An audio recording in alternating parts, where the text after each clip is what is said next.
Damos la bienvenida a los coles que hoy están con nosotros. En principio tendrían que conectarse 3 colegios, el Padre Manyanet, Divino Maestro y la Bienaventurada Virgen María. Creo que hay varios, no sé si estarán los 3, pero bueno, ya no retrasamos más. Bienvenidos, gracias por estar de nuevo aquí con nosotros y gracias al Instituto de la Ingeniería Española por permitirnos estar hoy aquí. Hoy vamos a tratar el tema de las soluciones que aporta la ingeniería de los nuevos materiales, ¿vale? Y estará con nosotros coordinando la actividad José Manuel Torralba. Él es doctor ingeniero de minas y catedrático de la Universidad de Carlos III. Él después dará paso a las 2 compañeras, a Paula y a Mónica, que estarán con nosotros. Bienvenidos y gracias. Muy bien, pues muchas gracias por la invitación, porque nos dais la oportunidad de hablar un tema que nos apasiona a las 3 personas que estamos en esta sala, que es la ciencia e ingeniería de materiales y los materiales en la industria, y disculparme, los materiales en la sociedad. Y para ello hemos traído, bueno, deciros que yo también, aparte de catedrático de la Universidad Carlos III de Madrid, soy director del Instituto India de Materiales, que es donde nos encontramos ahora, y las 2 personas que van a hablar tienen también relación tanto con INDEA como con la universidad. He traído para hablar de este tema a 2 investigadoras jóvenes, ellas dirán que no son tan jóvenes, pero son muy jóvenes y con un recorrido investigador ya importante y con una proyección de futuro también muy importante. Y que van a hablaros de 2 ámbitos de la ciencia e ingeniería de materiales que son complementarios, que son distintos y que de alguna manera os pueden demostrar la versatilidad que tiene esta disciplina y su influencia en la sociedad. Vamos a empezar con Paula Alvaredo. Que es la persona, bueno, no sé cómo la tenéis en vuestra pantalla, pero vamos, Paula va a empezar a hablar enseguida y la vais a reconocer. Paula Alvaredo es química, hizo la carrera de química de la Universidad Autónoma de Madrid, luego hizo un máster en ciencia e ingeniería de materiales y luego también hizo un doctorado en ingeniería de materiales.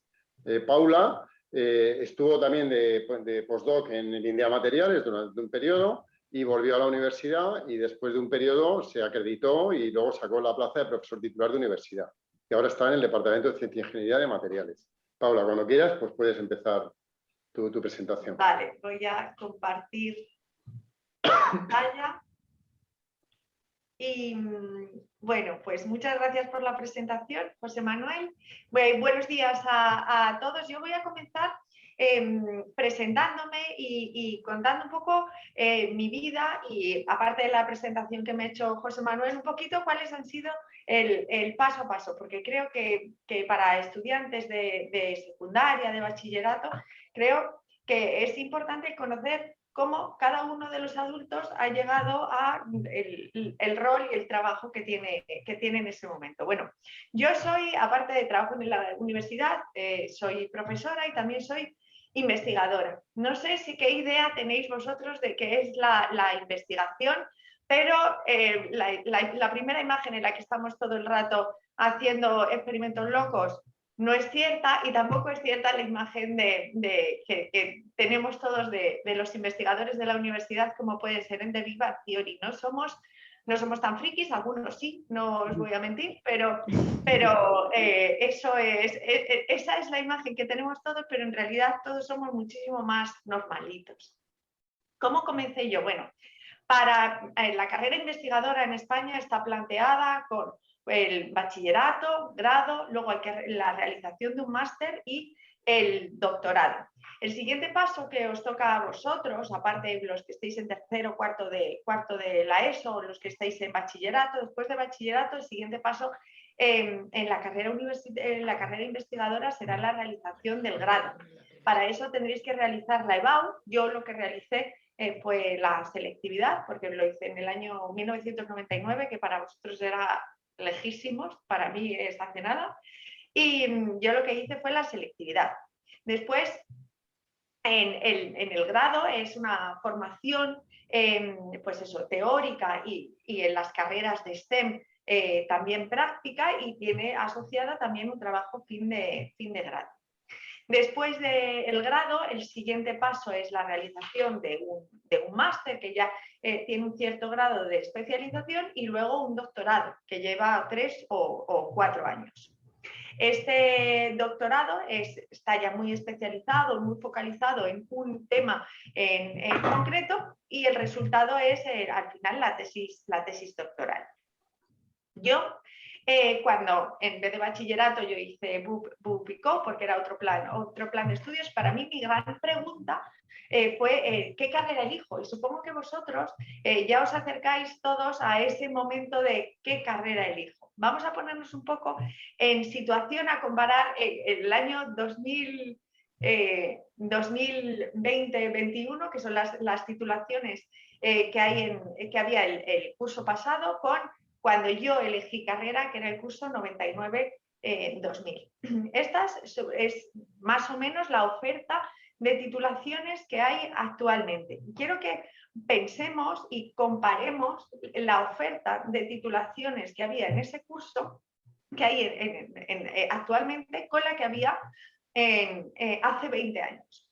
La oferta de titulaciones ha aumentado muchísimo. ¿Por qué? Porque también el mundo ha cambiado. En 20 años. Ha cambiado la oferta docente, pero también han aparecido muchas profesiones nuevas que no se encontraban hace 20 años.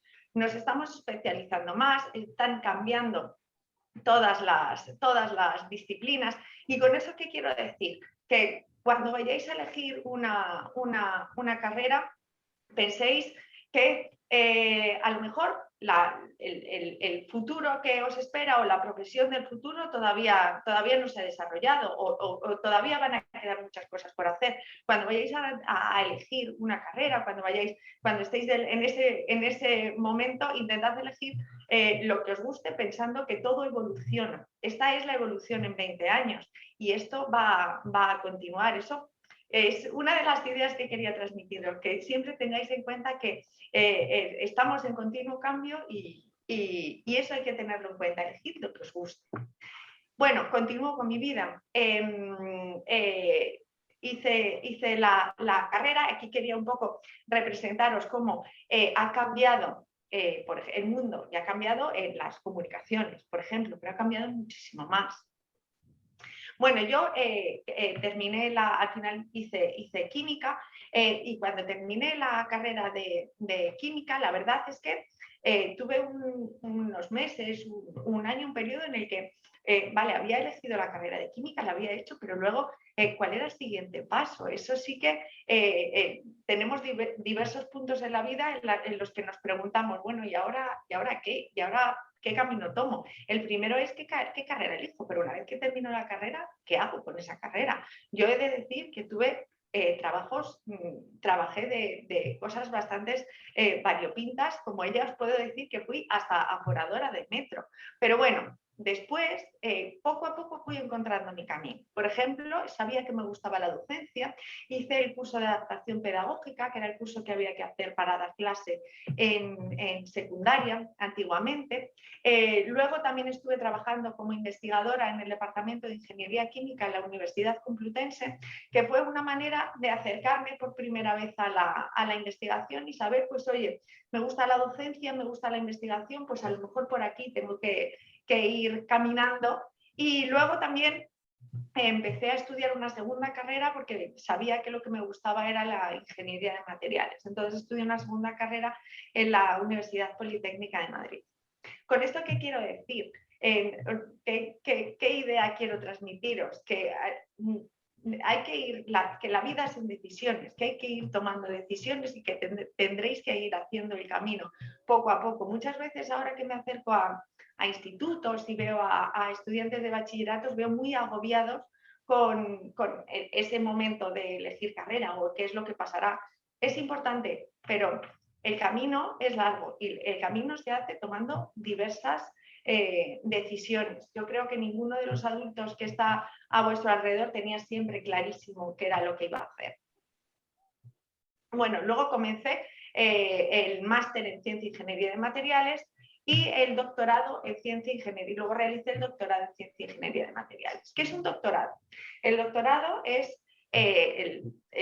empieza el desarrollo de la carrera investigadora y es un estudio especializado durante 3 o 4 años de un área muy concreta. El doctorado tiene diversas etapas. La primera es una etapa de investigación y de búsqueda bibliográfica. Esa primera etapa, también aparte de la búsqueda bibliográfica, te tienes que realizar un plan de investigación. Hay que desarrollar cuál va a ser la parte experimental y cómo se van a realizar se van a analizar los resultados. En una segunda etapa se realiza se estudian todos los resultados que se han obtenido en el laboratorio, y finalmente se redacta el manuscrito de la tesis y se defiende la tesis doctoral. Una tesis doctoral ayuda no solamente a estudiar una parte muy concreta de conocimiento, sino también te ayuda a gestionarte tiempo, a ayudarte en la organización, a ser más resolutivo. Mi experiencia personal, hice 2 estancias, una en la Universidad Católica de Lovaina y otra en la Escuela Politécnica Federal de Lausanne, en Suiza, y después comencé a trabajar en la Universidad Carlos III de Madrid. Fui investigadora postdoctoral en INDEA Materiales y en la actualidad soy profesora titular en la Carlos III. Como os he dicho antes, ser profesora implica ser docente, pero también ser investigadora. Y en concreto, yo trabajo en la fabricación de materiales metálicos mediante tecnología de polvos. Este es un método de procesado de materiales a partir de polvo metálico, en el que tenemos, en primer lugar, una mezcla de polvo metálico. En una segunda etapa, este polvo metálico, aplicándole presión en la etapa de compactación, tiene su forma, coge una forma definida, y en una tercera etapa se sintetiza para tener la pieza final.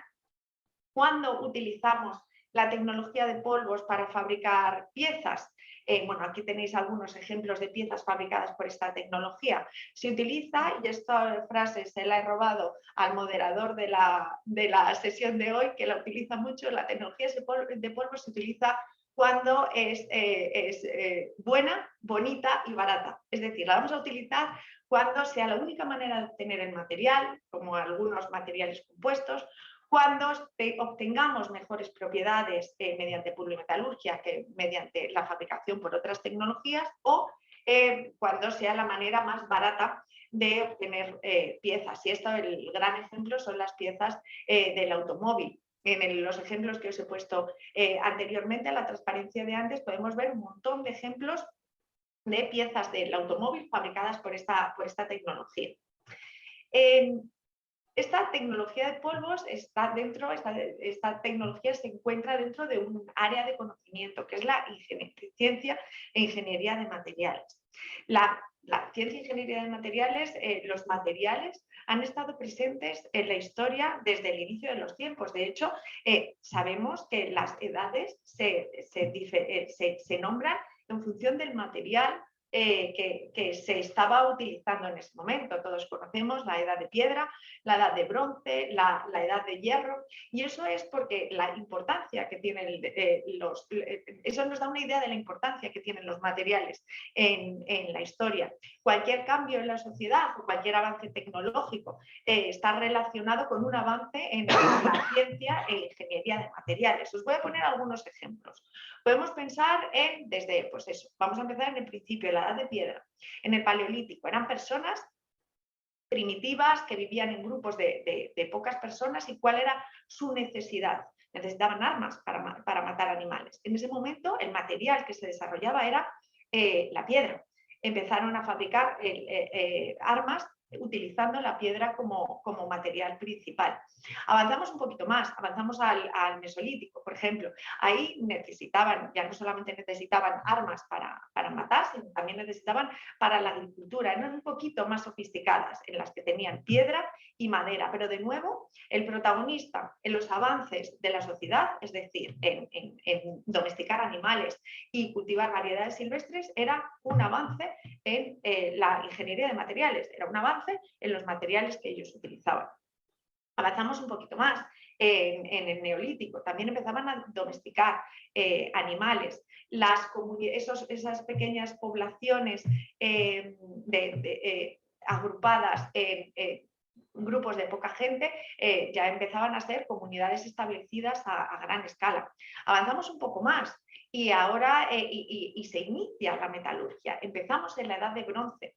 De nuevo, necesidades y retos que tenía la sociedad, como el querer tener sociedades un poco más grandes, tener una organización en sistemas de producción, viene todo relacionado a un avance en la ciencia de materiales. En este caso, el inicio de la metalurgia, en el que iniciaron con una aleación de cobre y estaño, el bronce, que da nombre a esta edad. Con él encontraron un material que era más dúctil que la piedra, que podían fabricar armas más sofisticadas, con geometrías más sofisticadas. Y esto ayudó a los avances de la sociedad. Continuamos en la historia, la edad de hierro.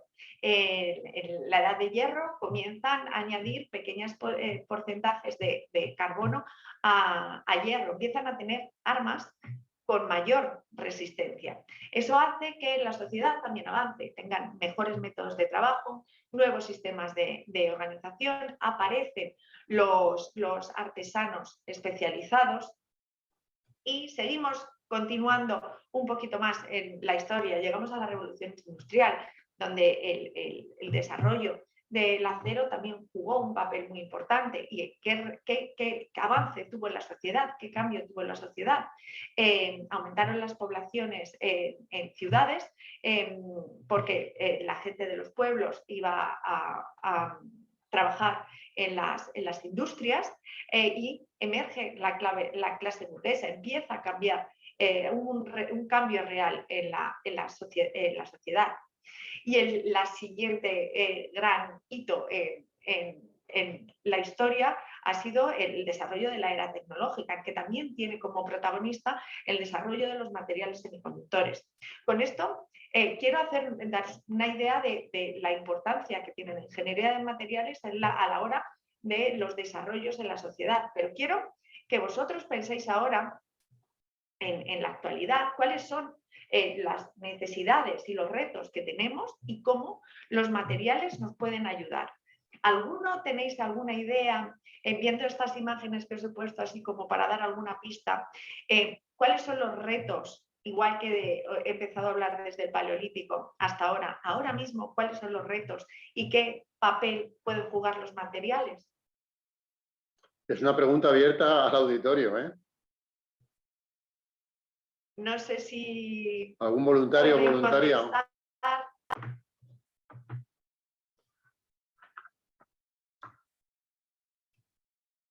No sé, a lo mejor la sostenibilidad. No sé si podemos... La sostenibilidad. ¿Hola? Venga, ¿quieres hablar? Pues para los cohetes, por ejemplo, ¿no? Para las naves y eso. Para las naves, la industria aeroespacial, claro que sí. Si queremos,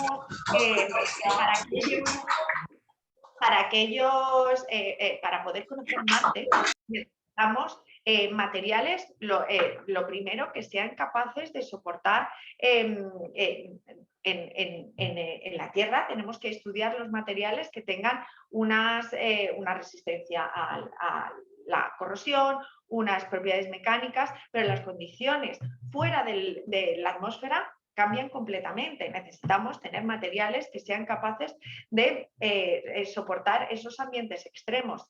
Para llegar a Marte, una de las bases es estudiar qué tipos de materiales, cuáles son las propiedades de los materiales en la atmósfera de Marte, por ejemplo, que aguanten temperaturas extremas. Más ideas. ¿Alguno tenéis alguna idea más? Alguno ha dicho, me parece, energía solar. ¿Alguno ha dicho energía solar? Los semiconductores. Necesitamos tener semiconductores que sean capaces para la fabricación de los paneles fotovoltaicos.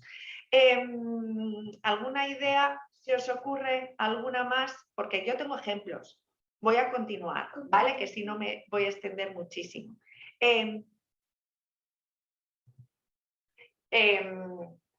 Esta era la pregunta que os quería hacer, pero os he puesto antes la pista. ¿Qué retos tenemos? La superpoblación, el aumento del uso de materias primas, el aumento de la demanda de energía que viene dado por la superpoblación, el aumento de los desechos, la polución, el aumento de la producción, porque al final la superpoblación influye en un montón de aspectos. Bueno, pues todas estas necesidades de la sociedad actual están recogidas en los 17 Objetivos de Desarrollo Sostenible. En Europa han pensado cuáles son los retos actuales de la sociedad, los han resumido en 17 objetivos para cumplir 3 retos diferentes. El primero, acabar con la extrema pobreza. Segundo, combatir la desigualdad y la injusticia. Y el tercero, parar el cambio climático. En todos estos 17 objetivos, en muchos de ellos, los materiales van a jugar un papel muy importante. ¿Cómo la ingeniería de materiales puede abordar estos retos actuales? Primero, podemos desarrollar nuevos materiales que no se hayan inventado antes. En segundo lugar, buscar nuevas aplicaciones a los materiales que ya existen. Y en tercer lugar, podemos combinar las propiedades de materiales. Os pongo algún ejemplo ya para finalizar. Por ejemplo, sabéis que hay una gran mancha de basura en el Pacífico porque hay muchos desechos de plásticos que han generado una isla gigante de plásticos. Bueno, pues los materiales van a jugar un papel muy importante a la hora de reducir el uso de esos plásticos, de esos polímeros, como creando nuevos materiales que sean biodegradables, dando nuevo uso a los materiales que ya existen o reciclando los que ya tenemos. Pero siempre yo creo que uno de los focos es la ciencia e ingeniería de materiales. El segundo ejemplo, los materiales del smartphone. Hay muchos materiales con los que están fabricados vuestros smartphones, que creo que no sé a qué edad se empieza a tener un móvil, pero creo que vosotros ya tenéis. Bueno, pues hay muchos de los materiales del smartphone que están considerados como materias críticas, materias primas críticas. Dentro del smartphone podemos ver algunos de los elementos de la tabla periódica con los que está fabricado vuestro smartphone y el nivel de reciclado que tienen cada uno de ellos. Veis que hay muchos que están en rojo. Dentro de los materiales con los que se fabrica el móvil, también podemos encontrar eso, las materias primas críticas. ¿Estas qué son? Aquellas porque hay un riesgo de suministro, porque se encuentran en ciertos sitios a los que no se puede llegar, o porque hay muy poca cantidad de esos elementos, o porque tienen una gran importancia económica. Bueno, pues algunos de los que están en los móviles se encuentran dentro de esta tabla. Es necesario buscar alternativas a estos elementos. Aplicaciones de alta temperatura. Ahora sabéis que también tenemos que estudiar materiales que puedan aguantar pues, irradiación y temperaturas muy elevadas para poder desarrollar nuevas fórmulas de energía, nuevos sistemas de energía, como puede ser la fusión nuclear. Y un último ejemplo ya, y con esto ya termino. Si queremos tener, por ejemplo, aviones que sean muy potentes y muy eficientes, pues las turbinas de los aviones también necesitan que desarrollemos materiales que sean capaces de aguantar muy altas temperaturas para que los gases de expulsión de las turbinas también estén a muy alta temperatura y aumente la eficiencia de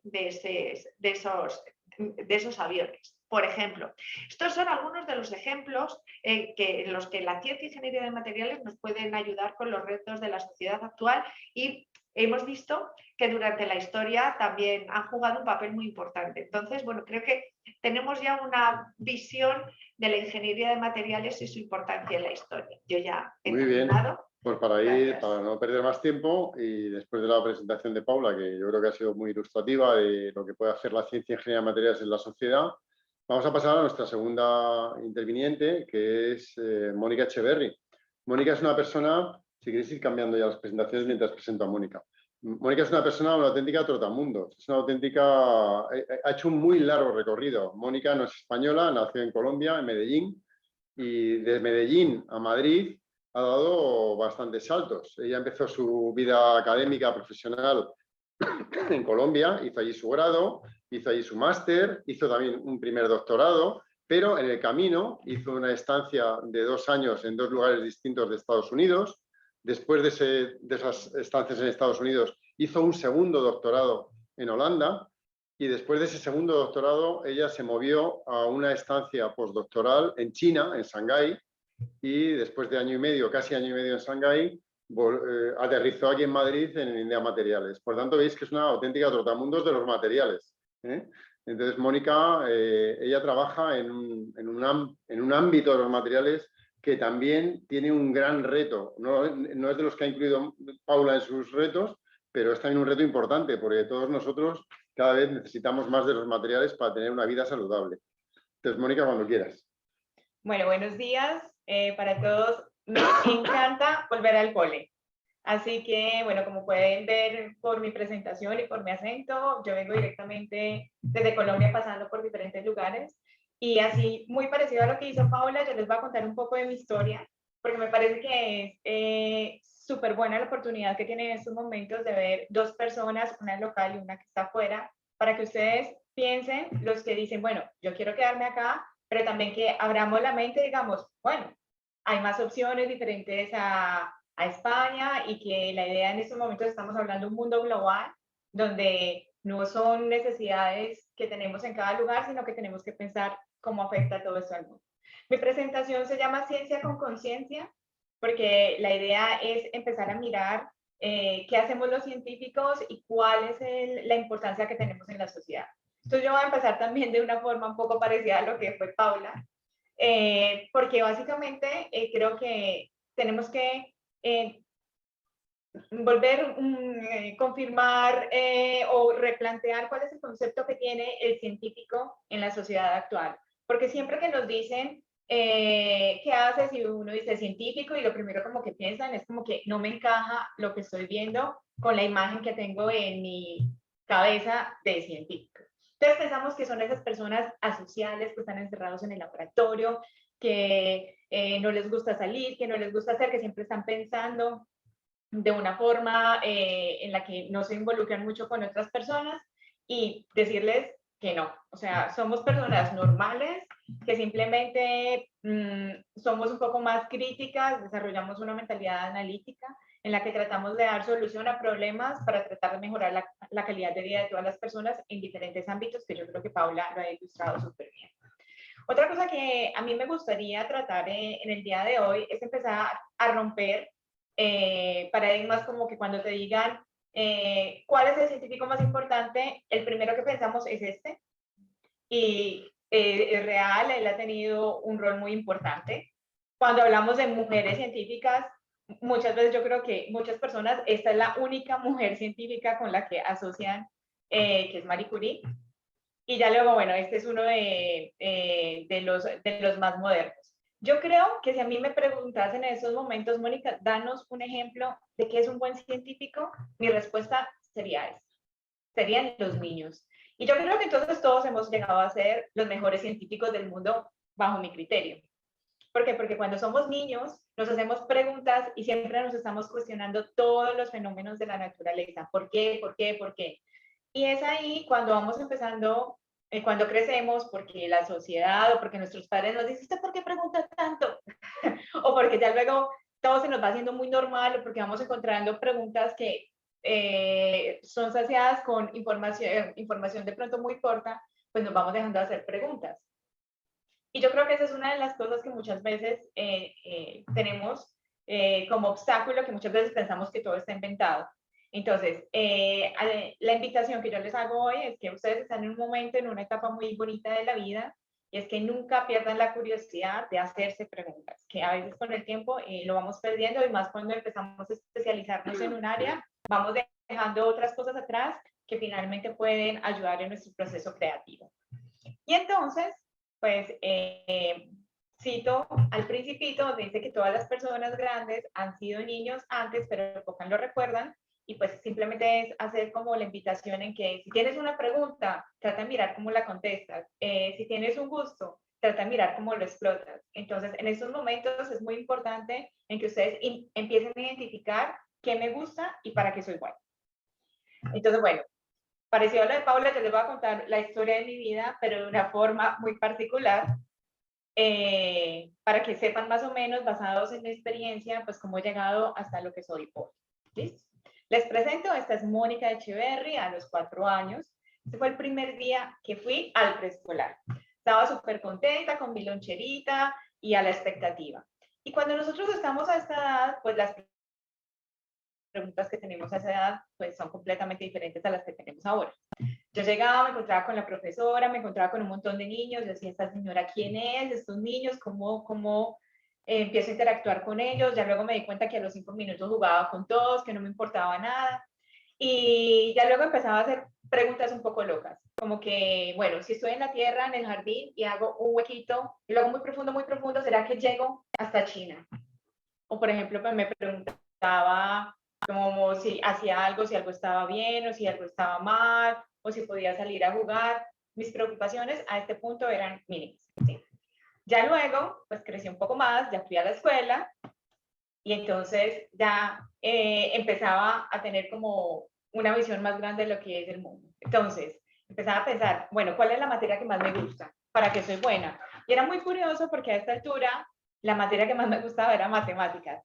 Y ya empezaba a ser rara porque me decían, ay, ¿cómo le puede gustar matemáticas? Pero realmente me gustaba y era buena porque me gustaba. Lo otro que también me preocupaba era como que a quién quería ser mi amigo, con qué tipo de personas me identificaba más, qué tipo de actividades me gustaba más, cuáles eran los deportes que me gustaban hacer. Y bueno, empecé a mirar, a definir como un perfil y a Mónica decía, Mónica, la que le gustan las matemáticas, Mónica, la que le gusta nadar. Y entonces fui empezando a definir como mi perfil. Ya luego llegué al momento en el que están pasando ustedes, que es un momento muy de muchas inquietudes, porque somos todavía relativamente pequeños, pero es como la entrada al mundo adulto en el que nosotros decimos, tenemos que tomar decisiones de vida. Muchachos, la primera cosa que yo tengo para decirles es que tranquilos, si se equivocan, no es tan grave. Todavía a esa altura podemos equivocarnos y volver un poco atrás y decir, vamos por otro camino que nos guste. Lo que es más importante es que ustedes identifiquen en qué cosa, en qué labor pueden desempeñarse como profesionales, como personas y puedan ser felices. Porque si ustedes son felices, lo van a hacer bien, van a ser buenos profesionales. Y básicamente acá los mensajes eran como diferentes, era bueno, o las presiones, no puedo perder materias, tengo que sacar una buena puntuación para poder pasar a la universidad, ¿qué voy a estudiar cuando terminas? Es que eso te lo pregunta todo el mundo. Y yo creo que acá ustedes tienen una ventaja muy grande porque si en estos momentos estamos compartiendo este espacio es porque personas que estamos en un área le estamos compartiendo qué hacemos y de pronto ustedes pueden identificar algo que no se les había pasado nunca por la cabeza y pueden tener un poco más de ayuda. Es el momento de que hablen con personas, de que aunque parezca aburrido le digamos a los amigos de los papás o a los amigos de los tíos, porque siempre vamos a encontrar en nuestra sociedad cercana algunos ejemplos con los que nos identificamos, digamos, a mí me gustaría tener una vida parecida a la de esta persona. Listo, yo en ese momento de mi vida tenía un problema muy grande. Me gustaban muchas cosas y me gustaban muchas cosas diferentes. Entonces me gustaba la medicina, me gustaba ser científica a ese punto y se los voy a demostrar luego, van a ver que sí. Y encima de todo quería ser periodista. Me encantan hasta el día de hoy los medios de comunicación. Pero ya les había contado que me gustaba la física, que me gustaban las matemáticas y era muy buena en eso. Entonces finalmente pues dije, yo creo que lo mío va a ser la ingeniería. Y efectivamente me fui para la ingeniería. Pero pensando en el mundo de las ingenierías, pues hay diferentes y con diferentes aplicaciones. Yo me fui por una muy particular que es la bioingeniería o la ingeniería biomédica. Entonces, por ejemplo, si ustedes ven acá esta foto mía, que es cuando yo estuve en la universidad, es muy curioso porque a mí me gustaba la medicina, pero no quería ser médico, porque me daba mucho miedo estar en contacto con el paciente de una forma directa y, por ejemplo, cometer errores, pero hay personas que les encanta y dicen, bueno, vamos a salvar vidas, estamos en el momento de la acción. A mí me gusta, y todavía lo digo, mi carrera me permite llegar a mejorar la salud de las personas, pero me gusta hacerlo detrás de bambalinas, o sea, diseñando implantes, materiales que puedan mejorar la vida. Pero cuando decidí estudiar ingeniería biomédica, me tocó meterme al quirófano, me tocó ver cómo vive un médico y al mismo tiempo me tocó ver cómo vive un ingeniero. Y entonces cuando cuando estamos en la universidad y terminamos la universidad, nos vamos a dar cuenta que entramos en otro mundo crítico a como cuando terminamos el colegio, que vamos a decir, uy, ¿ahora qué hago cuando me gradúe de la universidad? Y el hecho de graduarse de la universidad implica muchos caminos, que puede ser ir a la industria, formar una empresa, porque también tenemos que tener esa mentalidad de que muchas veces es no esperar entrar e incorporarnos en un trabajo, sino también, ¿por qué no dar oportunidades y generar empleos? Y la otra es esta loquera de ser científicos, de hacer el doctorado, pues ya se dieron cuenta que hice la maestría, luego hice el doctorado, luego estuve haciendo otro postdoctorado y acá estoy. Entonces, finalmente, eso es lo que hago. Y les voy a contar un poco de lo que hago dentro de la bioingeniería, porque básicamente lo que hago es combinar esas dos áreas, que son la ingeniería y la medicina, para tratar de buscar dar soluciones a problemas médicos para mejorar la calidad de vida de las personas. ¿Listo? Y cuando entonces, ya no lo contaba Paula, que muchas veces pensamos que ingeniería de materiales, porque muchas personas cuando dicen ingeniería de materiales dicen, ah, esos son los de las casas, los de las construcciones, y uno dice, no, no, pero es que todo está hecho de materia. Y, esa carrera es nueva, bioingeniería, eso es nuevo, ingeniería biomédica, eso salió hace poquitos años. Uno dice, es un concepto súper antiguo. O sea, si empezamos a mirar, yo acá les traigo mi mejor ejemplo para mostrar que es ingeniería, bioingeniería pura, que es el caso del pirata. En el pirata vamos a identificar algunos elementos que hacen característicos a los piratas. Como yo no los puedo escuchar bien, pero quiero hacer la prueba para ver si están despiertos y están atentos. Entonces me van a decir a través de las personas que pueden tener acceso al chat, cuáles son las cosas que caracterizan un pirata. A ver, ánimo. Están dormidos, yo creo. Yo creo que están dormidos, Sí, sí. sí. Venga, a ver. Venga, decirlo. La pata de palo. El barco sí, pero dentro de su vestimenta. Entonces, la pata de palo, muy bien. ¿Qué más? El garfio. ¿Qué más?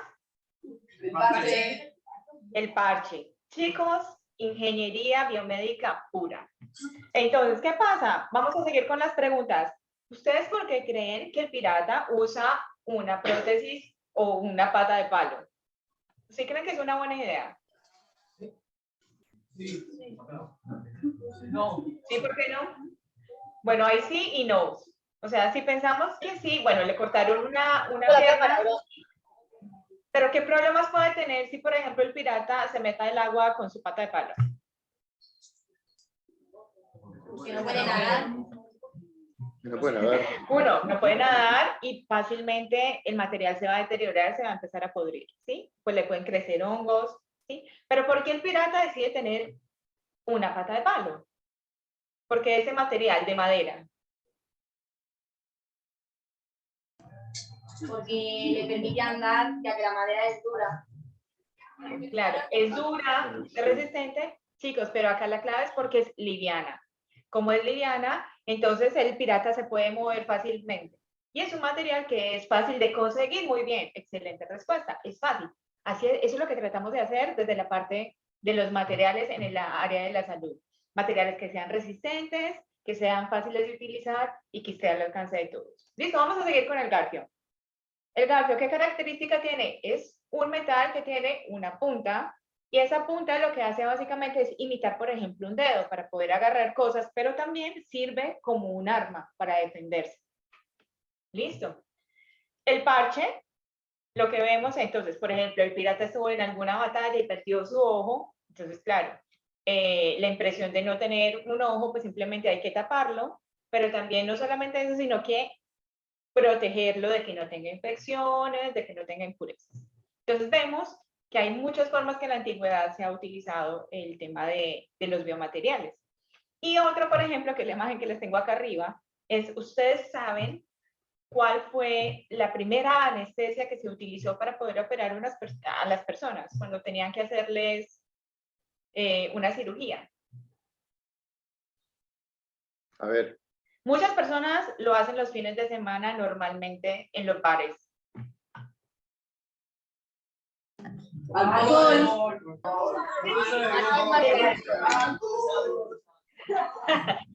Chicos, el alcohol fue la primera estrategia. Hay que operarlo, no se deja, vamos a emborracharlo, echamos un poquito del alcohol en la herida porque es antiséptica y esa es la cirugía.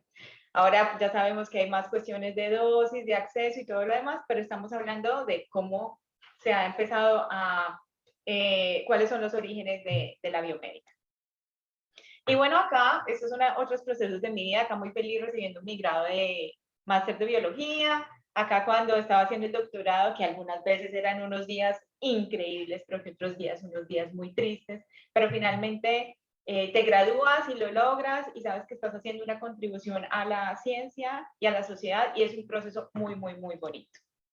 Acá es el día más feliz de mi vida, que fue cuando entonces recibí uno de mis doctorados. Ese día estuve muy feliz porque fue una trayectoria muy larga y cerré como un ciclo en el que dije, bueno, ya estoy lista para poder continuar entonces con mi proceso en ciencia. Chicos, básicamente pues esta fue la introducción que José Manuel hizo de mí. Estos son los países en los que he estado en Estados Unidos, también estuve viviendo un año en Argentina, pasé por la Universidad Complutense por acá 3 meses, luego estuve en China, estuve en Holanda, y básicamente es lo que les digo, no se queden nada más en España. Miren, hay muchas oportunidades, empiecen a identificar qué lugares me gustaría hacer, o sea, qué quiero hacer y en qué lugares podría formarme como persona, qué oportunidades hay, qué becas, que no tengamos ninguna barrera ni por miedos, miedos inculcados, por miedos económicos, por miedos de salir y no poderlo hacer, porque yo creo que básicamente cuando salimos y muchas veces el no poderlo hacer o identificar que es algo que no nos gusta o que no podría hacer, antes nos hace más fuerte. Entonces, para que lo tengamos en mente. Y ahora, bueno, estoy acá en Emplea Materiales, soy muy feliz, llegué hace aproximadamente 2 años. Acá trabajo en el área de materiales para la salud y básicamente lo que hacemos es desarrollar algunos materiales que puedan utilizarse en diferentes aplicaciones. Y les voy a dar algunos ejemplos. O sea, yo lo que digo cuando a mí me dicen, ¿te gusta tu trabajo? Yo digo, sí, porque yo creo que en un futuro lo que voy a hacer es hacer órganos en el laboratorio. Y es un área súper interesante porque básicamente lo que queremos hacer es ayudar a algunas terapias, por ejemplo, en el tema de donación de órganos o para poder hacer evaluaciones para evitar evaluaciones en animales o simplemente para proporcionar algunas tecnologías que puedan llegar a todo el mundo y que no sean cosas muy sofisticadas, sino que puedan ser de libre alcance para toda la población, para toda la sociedad. Entonces, básicamente lo que hacemos es que identificamos cuál es el tejido o el órgano que queremos impactar. Ese órgano puede estar dañado por diferentes causas, por un trauma o por una degeneración. Y básicamente lo que vemos es cómo podemos reemplazar o mejorar la función de ese tejido de una forma eficiente y rápida. Entonces, si ustedes me preguntan, ¿cuáles materiales, cuáles tejidos podemos reemplazar? Lo que sea. Entonces, desde lentes de contacto, prótesis de hueso, tendones, ligamentos, cartílago, corazón, hígado, páncreas, lo que quieran. Y acá vemos que la industria de los biomateriales son súper importantes porque tenemos diferentes grupos de materiales que dependiendo del tejido que queremos utilizar, pues entonces van a ser mejores que otros. Por ejemplo, si queremos reemplazar un tejido duro como es el hueso, los que van a ser mucho mejores son los materiales metálicos. Pero si, por ejemplo, lo que queremos es reemplazar piel, que es mucho más elástica, los materiales que van a ser mucho más afines van a ser los polímeros o los plásticos, para ilustrarlos de alguna forma. ¿Listo? Entonces, básicamente lo que yo hago en mi día a día es, primero, identificar desde la parte médica cuál es el problema que el paciente tiene. Luego, lo que hago es que voy a la ingeniería, miro cuáles son los materiales que debería utilizar, cuáles son las características físicas, químicas, mecánicas, y ya luego cuando lo produzco, hago todos los cambios, voy al laboratorio y desde la biología pongo en contacto esos materiales, por ejemplo, con células y miro cómo es la respuesta. Si la respuesta de compatibilidad es buena, entonces puedo empezar a pasar a estudios preclínicos, que básicamente es utilizar, por ejemplo, animales para mirar que estos materiales se están comportando de una manera buena. Y si todo va bien, entonces ya podríamos pasar al modelo humano. O sea que finalmente va a ser un ciclo que se va a cerrar, donde partimos de una necesidad del paciente, pues la idea es poder ayudarle de alguna forma. Ejemplos. Entonces, básicamente les tengo estos dos. Esta que vemos acá arriba es una placa de fijación de fractura cuando estamos en una patineta o cuando estamos jugando fútbol, nos caemos y tenemos una fractura y se nos parten 1000 pedazos, literalmente el hueso. Lo que tenemos que hacer es, como ellos no se pueden pegar solamente por un lado, pues hay que colocar una placa de fijación donde tenemos que hacer el rompecabezas y unirlos poco a poco. Normalmente este tipo de materiales, como es hueso, entonces vamos a hablar que se utilizan materiales metálicos. Los metales que se utilizan son permanentes, o sea, se coloca y luego se colocan unos tornillos que van hacia afuera para tratar de estabilizarlo y con un tiempo se tienen que remover. Entonces lo que estamos haciendo acá en el IMDA, estamos trabajando con materiales que se absorben. Eso parece magia, es increíble. Y dentro de esos materiales metálicos tenemos estos tres que son el hierro, el zinc y el magnesio, que tienen esa propiedad de degradarse con el tiempo y que además hacen parte de los elementos esenciales del cuerpo, o sea que son poco tóxicos. Entonces, básicamente lo que tratamos de hacer es que miramos cómo este material lo ponemos en el cuerpo y a medida que van haciendo que la herida se regenere o el tejido se regenere, vayan desapareciendo con el tiempo. Otra aplicación que tenemos es para stents cardiovasculares. Yo le llamo resorticos, sé que acá le dicen muelles, que son básicamente que se colocan en los vasos sanguíneos para tratar de abrir si hay algún proceso en el que, por ejemplo, se cierra. Y también entonces utilizamos la técnica de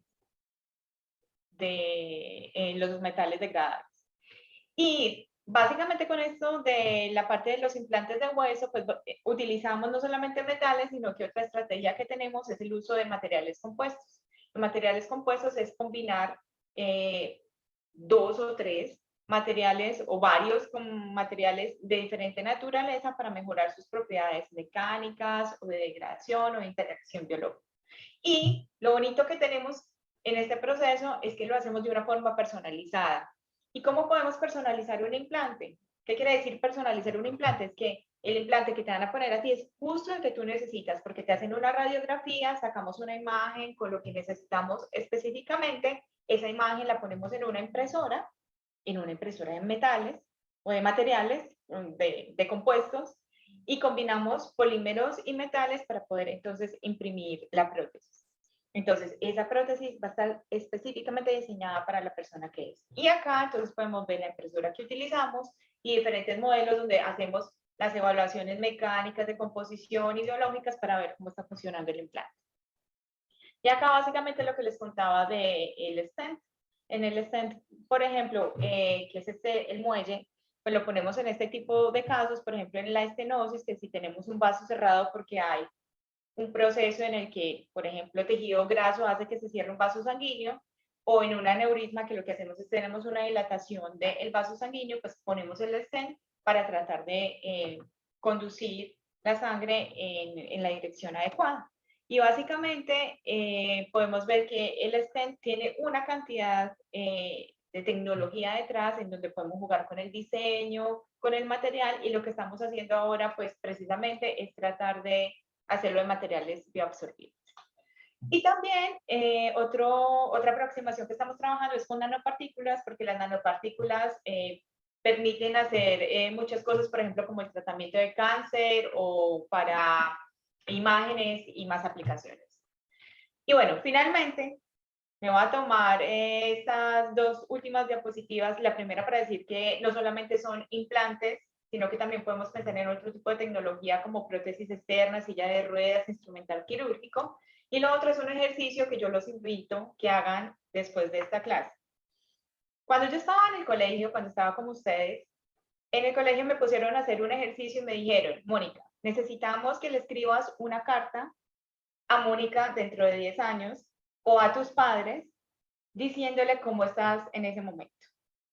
Yo hice el ejercicio y cuando lo hice, lo guardé. Y más o menos hace 10 años, o sea, ya habían pasado 20 años, yo tomé la carta y cuando la leí había cumplido la mitad de lo que había hecho. Esto es una cápsula del tiempo. Y esta es mi carta. Y si la leen van a ver muy mala ortografía, pero muchas de las cosas que hice, dije que iba a estar en Estados Unidos, que iba a estar en Europa, que iba a ser científica, y la verdad fue una situación que a mí me puso los pelos de punta, porque eso permite que cuando nosotros nos proyectamos, podemos más fácil marcar la dirección hacia donde vamos. Entonces la invitación es que ustedes la hagan, la guardan, la abren dentro de 10 años y quizás me manden un mail dentro de 10 años y me dicen, lo hice y funciona.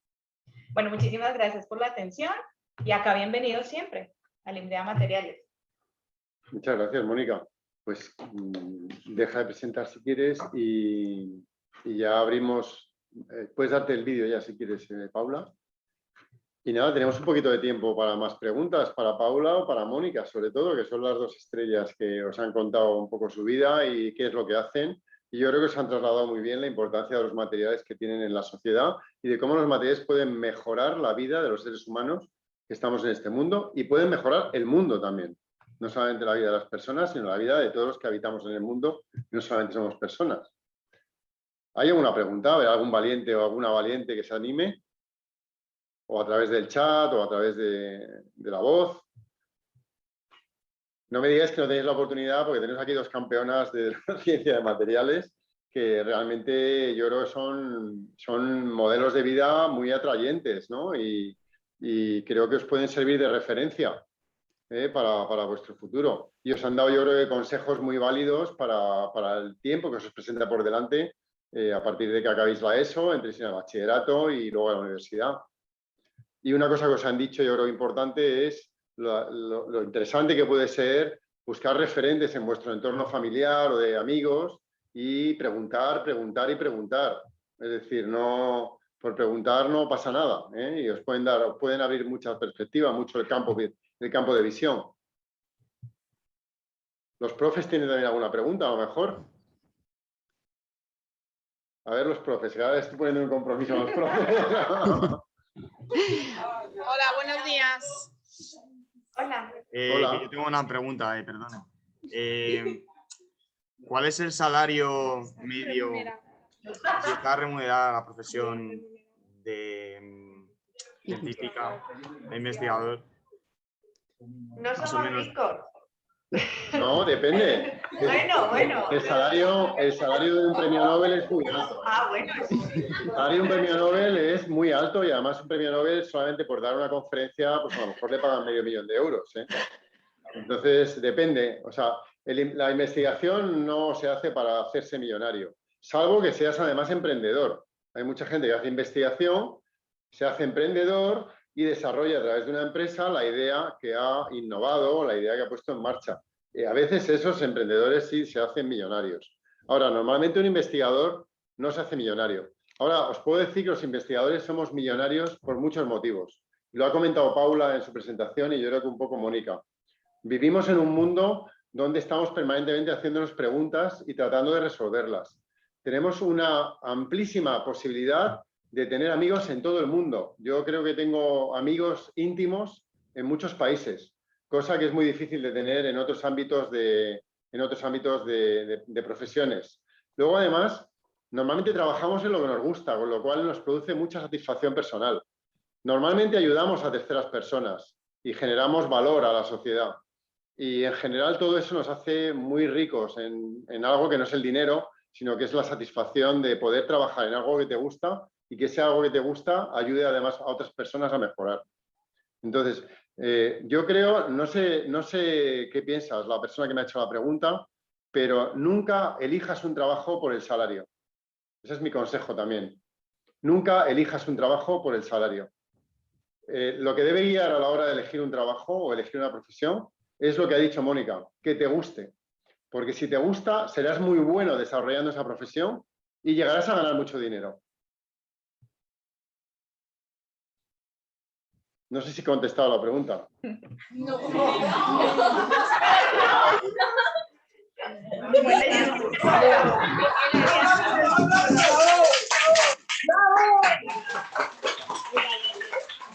Bueno, casi en vez de contestar como un científico, he contestado como un político. O sea... Hola, buenos días. A ver, yo tenía una pregunta. Ahora que cada vez se está poniendo más en cuestión si de verdad merece la pena hacer una carrera, ya que pues ahora hay grados formativos y tal, vosotros que habéis dedicado tantos años a hacer la carrera y luego el máster y el doctorado, ¿pensáis que merece la pena dedicar tantos años estudiando o es mejor hacer un grado formativo, por ejemplo, y luego ya entrar al mundo laboral? Yo, si queréis, contesto y os dejo. Yo me gusta hablar mucho, a lo mejor me paso hablando, pero yo os puedo decir una cosa. Hay muchos países en Europa, España no es uno de esos, pero yo espero que con el tiempo acabemos siendo uno de esos, donde para ser CEO, para ser el CEO de una multinacional, tienes que ser doctor. Con eso yo creo que te contesto. Otra cosa que yo quiero decir es que estamos en un mundo muy competitivo. Entonces, cuando vas a empezar a tener un empleo, ¿qué te hace diferente del otro? Entonces ya no te basta nada más tener pocas cosas, sino que es lo que, todas las experiencias que vas sumando. ¿Qué te hace diferente del resto para que puedas poder tener algo? Inclusive, por ejemplo, ahora que está de moda ser influencer, tienes que tener un valor agregado que le estás ofreciendo a la gente para atraerlo. ¿Qué te hace especial? Hay que trabajar en qué ser especial. Y a nosotros, por ejemplo, para hacer ciencia, tenemos que estudiar. O sea que también por esto yo lo respondo muy del lado del gusto, porque cuando nos gusta, sin pensarlo, o sea, ya hemos hecho maestría, doctorado, postdoc, y es porque somos apasionados. Hay una pregunta en el chat que es ¿dónde puede trabajar un ingeniero de materiales? Bueno, pues yo voy a dar algunas respuestas. Mónica os ha enseñado un mundo que es el mundo biomédico, donde ahora mismo, hoy en día, hay muchísimos ingenieros de materiales en el mundo biomédico.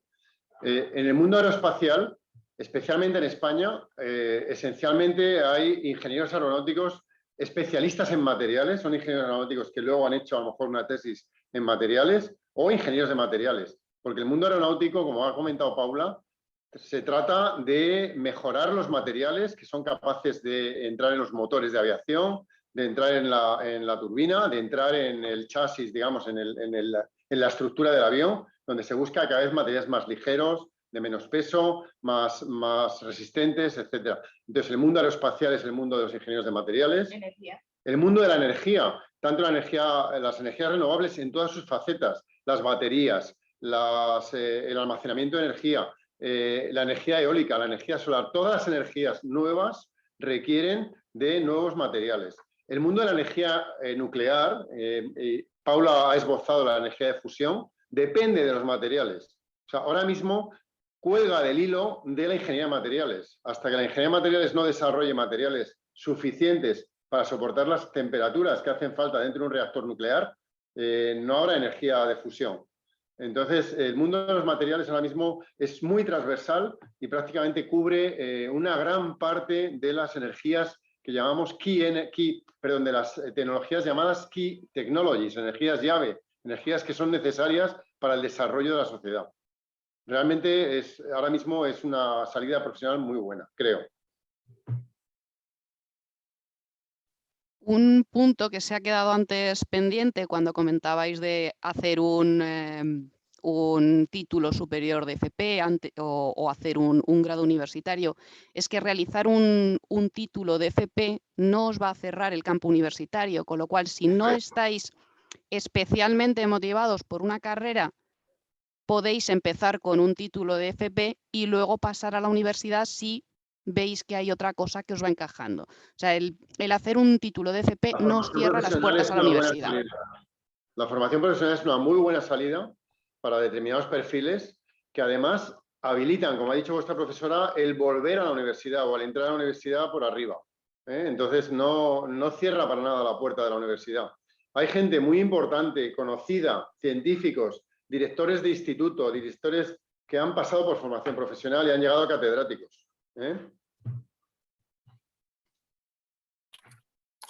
Bueno, no sé si hay más preguntas, pero la hora ya está cumplida y seguramente tendréis que ir a... Hay otra, venga, vale, pues otra, venga, va. Si hay algún país en concreto que penséis que es de los mejores para ser ingeniero, o sea, que sea mejor que España, y también si pensáis que los idiomas es muy importante en este tipo de trabajo. En todos los trabajos. En todos. Muy rápido para no poner nerviosos a vuestros profesores. Primero, el inglés no es que sea imprescindible, es que si no sabes inglés no vas a poder trabajar en ningún sitio. O sea, el inglés lo necesitas para trabajar de ingeniero, de médico, de cualquier cosa. O sea, el inglés Se supone. Es decir, ya no hay que decir hay que aprender inglés. No, se supone que hablas inglés. Es decir, que si no lo hablas, tienes que empezar a correr para hablarlo en algún momento. El inglés es fundamental, especialmente en ciencia, pero en cualquier ámbito de la ingeniería. Segundo, los ingenieros españoles son muy buenos y muy valorados en el mundo. Es decir, que para estudiar ingeniería yo creo que no tienes que irte fuera, pero eso no significa que te pueda interesar o te pueda gustar irte a hacer una ingeniería fuera y sobre todo lo que ha dicho Mónica. Hoy en día, en un mundo global, cualquiera de nosotros os animamos a hacer un doctorado fuera, a hacer un máster fuera, a hacer una vida profesional durante un tiempo fuera de España, porque eso abre la mente y te hace un ciudadano del mundo y te quita muchas telarañas en la cabeza que a veces te impide desarrollarte como ser humano. No sé si he contestado. Ahora yo creo que sí. Yo creo que sí. Sí, muy bien. Bueno, pues muchísimas gracias por la oportunidad que nos habéis dado de escucharnos. Gracias a Mónica y a Paula. Gracias a vosotros. Y a vosotros por invitarnos. Muchas gracias.